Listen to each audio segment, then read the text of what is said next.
আজকের এই শুভ দিনে বিশেষ করে আপনাদের শীতলা পুজো আসছে এবং শীতলা পুজোকে কেন্দ্র করে আপনারা সকলে সমবেত হয়েছেন, জাগ্রত হয়েছেন, এটা খুব ভালো।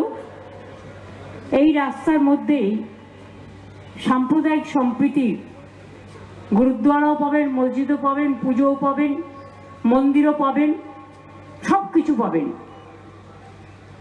এবং বড় হাসপাতাল, পিজি হসপিটালের মতো হাসপাতালও এখানে আছে, বাবু নিউরোলজি সবই আছে।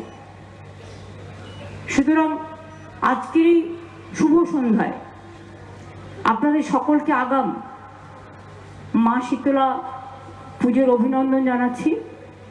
আমরা সবাই জানি শীতলা পুজোয় সবাই পান্তা ভাত খায়। আমি জানি না আপনাদের এলাকায় কি সিস্টেম, কিন্তু সব পাড়ায় পাড়ায় শীতলা পুজো কিন্তু হয়।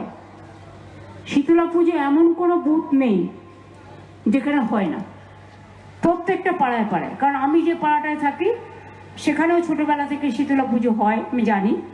কারণ সেদিন আমাদের বাড়িতে রান্না হয় না, আগের দিন রান্না করে রাখে। সবসময় মা শীতলাকে বলা হয় শীতল শীতলা, শীতল শীতল থেকে মা শীতলা, ঠান্ডা। মা সকলকে ঠান্ডা রাখে, মা সকলকে ব্যাধি থেকে নীরোগ করেন।